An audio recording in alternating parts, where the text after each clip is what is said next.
Retro bikes India में धीरे धीरे ग्रो हो रहे हैं, but every time we see one कुछ मिसिंग लगता है। किसी में पावर कम होता है, किसी की प्राइस अनजस्टिफाइड होती है। स्टाइल तो होते हैं बट नॉट सोल। लेकिन 2025 में क्या ये पैटर्न वैसा ही है? Let me tell you the reality. This is the TVS Ronin 2025 edition Nimbus Grey, a neo retro machine, modern engineering meets classic soul, targeted for those जिनको राइड इंजॉय करना होता है, चाहे वो डेली सिटी राइड हो या फिर क्यों ना लॉन्ग टूर। बट क्या ये रियल वर्ल्ड में भी वैसा ही परफॉर्म करता है या सिर्फ ऑन पेपर कहने के लिए है?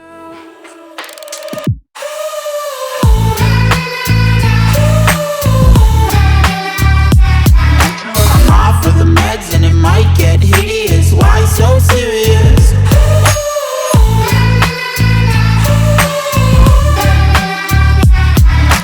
Run for your life 'cause it might get hideous. Why so serious? यहाँ हमें 225.9 cc का single cylinder 4 valve single overhead camshaft liquid cooled engine देखने को मिलता है, जो 20.4 PS of max power and 19.93 Nm off peak top produce कर सकता है। And the best part is सब कुछ लो RPM पे अवेलेबल है। अब देखो, एक राइडर के लिए इंजन सिर्फ एक मशीन नहीं होता, वो एक पर्सनालिटी होती है जिसके हर बीट, हर वाइब्रेशन कुछ कहना चाहती है, बस हमें समझना होता है। रोनिन का इंजन एक स्क्वायर सेटअप है, 66x66 mm bore and stroke. ना ही बोर ज़्यादा है और ना ही स्ट्रोक, दोनों सेम है। और इसका सिंपली मतलब है पावर डिलीवरी एकदम लिनियर मिलेगा। हर RPM पे, हर गियर पे इंजन बिना किसी स्ट्रगल के रिस्पॉन्ड करता है। ऐसे इंजन की एक स्पेशलिटी होती है, अगर आप प्रॉपर गियर शिफ्टिंग करते हो, पावर लैग 1 सेकंड के लिए भी देखने को नहीं मिलता। बट हाँ, ये भी ध्यान रखना है कि ऐसे इंजन रेस मशीन नहीं होते। लो एंड टॉर्क बहुत एग्रेसिव नहीं होता और ना ही टॉप एंड के लिए बनी होती हैं, जस्ट बैलेंस्ड, जो राइडर को हर एक कंडीशन में एक कॉन्फिडेंस देता है। स्क्वायर सेटअप का एक और भी एडवांटेज होता है, अगर इंजन वेल ट्यून्ड हो तब, and that is low vibration. Her engine का एक नेचर होता है और अगर ट्यूनिंग सही ना हो तो वाइब्रेशन उसका असली चेहरा बन जाता है। लाइक लॉन्ग स्टोक इंजन जैसे क्रूजर टाइप, लो एंड में तो स्मूथ होते हैं, बट जैसे जैसे RPM बढ़ने लगता है, पिस्टन के लॉन्ग ट्रेवल की वजह से वाइब्रेशन भी बढ़ने लगते हैं। वही ओवर स्क्वायर इंजन जिसमें बोर ज़्यादा होते हैं, हाई रेप्स को इजीली हैंडल कर लेते हैं, लेकिन अगर ट्यूनिंग परफेक्ट ना हो तो एक बजी फील देते हैं, स्पेशली टॉप एंड पे। और फिर स्क्वायर इंजन्स जैसे रॉनिन का 66x66 सेटअप, पेपर पे तो परफेक्ट बैलेंस है ही, बट रियलिटी में भी ट्यूनिंग परफेक्ट मिलता है। अगर नहीं होता तो मिड RPM पे हल्का फुल्का वाइब्रेशन देखने को ज़रूर मिलता है, बट रॉनिन में ये ट्यूनिंग एकदम स्पॉट ऑन है। In fact clutch and gear box की वजह से रॉनिन की राइडिंग एक्सपीरियंस और भी स्मूथ फील होती है। क्लच एंड गियर बॉक्स दोनों ही बहुत स्मूथ एंड प्रिसाइज फील होते हैं।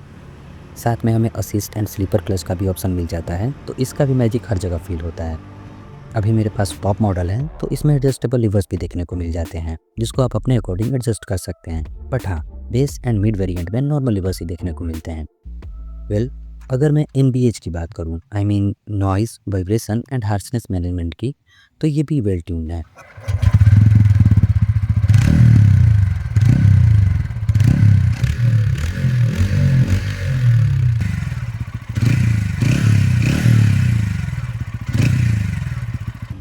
इंजन फालतू में कोई शोर नहीं मचाता। राइड करते टाइम आप एग्जॉस्ट नोट को एंजॉय कर सकते हो, बट हाइयर स्पीड पे थोड़ी थोड़ी फेड होने लगती है। एंड वाइब्रेशन के बारे में मैंने आपको बता ही दिया, बहुत ही मिनिमल है, वो भी टॉप स्पीड पे, जहाँ इंजन में थोड़ी सी हार्शनेस भी देखने को मिलता है।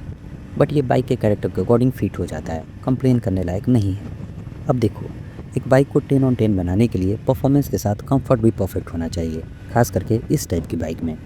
तो रॉनिन का वेट 160 kg है, मतलब आप आराम से कंट्रोल कर सकते हो, बहुत हैवी फील नहीं होता। साथ में अगर सीट हाइट की बात करें तो 795 mm का सीट हाइट मिलता है। मीन्स अगर आपकी हाइट 5'4" to 6 फीट तक की है तो बाइक को आराम से मनूवर कर सकते हैं। मेरी हाइट 6 फीट है, तो आप मेरे पोस्चर को ऑब्जर्व कर सकते हो।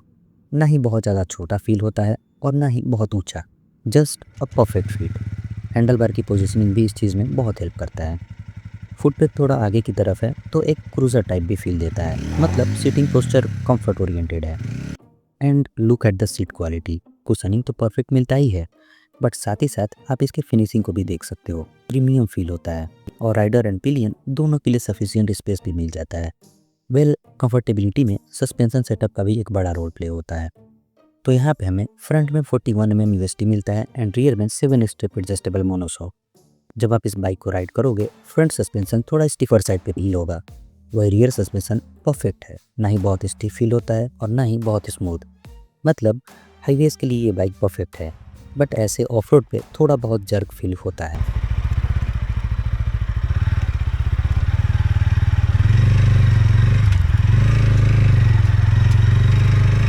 Overall daily city ride and long tour के लिए कैपेबल है, क्योंकि अगर सेफ्टी की भी बात करें तो डुअल चैनल एबीएस मिलता है with 2 ABS modes, rain and urban. अब ब्रेक का ब्रांड यहाँ क्लियरली मेंशन तो नहीं है, बट मे बी ये टीवीएस गिरलिंग ही होंगे, जहाँ हमें फ्रंट में 300 mm डिस्क साइज दिखने को मिलता है एंड रियर में 240 mm, और इनकी फीडबैक भी अच्छी मिल जाती है। नाउ टायर्स, हमें रोनिंग में TVS Euro grip X pro R के डुअल पर्पस टायर देखने को मिलते हैं इन ब्लॉक ट्रेड टाइप।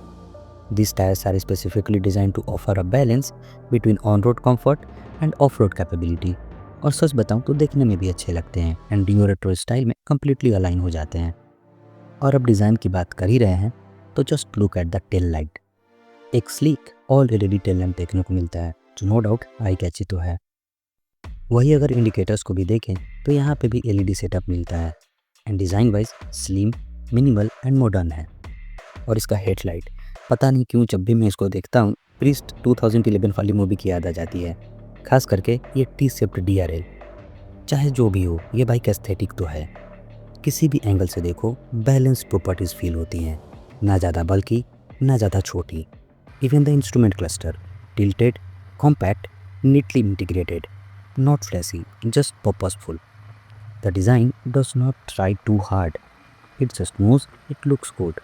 साथ में इसके फीचर्स को भी देखें।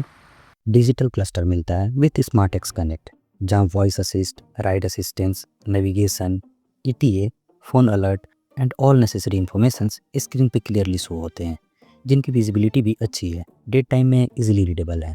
But base and mid variants में कुछ फीचर्स मिस होंगे, और यही जो छोटी छोटी चीज़ों पर TVS ने ध्यान दिया है, इसको अपने सेगमेंट और टाइप में एक परफेक्ट बाइक बना देता है। किसी भी चीज़ को ओवरडन नहीं किया गया है, एवरीथिंग इंटेंशनल। और अब दूसरे वर्ड में बोल सकते हो कि रोनिन में attention to detail top notch मिलता है। एंड ऐसे ही जो neatly designed, thoughtful executed bike होती हैं like Triumph speed 400, Honda CB 350R या फिर TVS रोनिन को ही ले लें, इनमें जब आप अपनी हार्ड अर्न मनी को इन्वेस्ट करते हो कभी रिग्रेट फील नहीं होता। Of course real world use matters, मैंने आपको परफॉर्मेंस एंड कंफर्ट के बारे में तो ऑलरेडी बता दिया, बट कुछ चीज़ों को और भी एक्सप्लोर करना है, like long tour capability, mileage and everyday practicality. अगर आप चाहोगे तो मैं उन पर भी वीडियो बना सकता हूँ एंड और भी डिटेल में एक्सप्लोर कर सकते हैं, बस आप कमेंट कर दीजिएगा। But as of now the TVS Ronin 225 feels like the right balance, stylish, capable, confident. You can definitely consider it. And for more details like finance options और टेस्ट राइड, आप कुछ TVS हजारीबाग झारखंड में visit कर सकते हो, या फिर simply इस नंबर पर भी कॉल करके सारी इन्फॉर्मेशन ले सकते हो। Till then, ride hard, ride safe.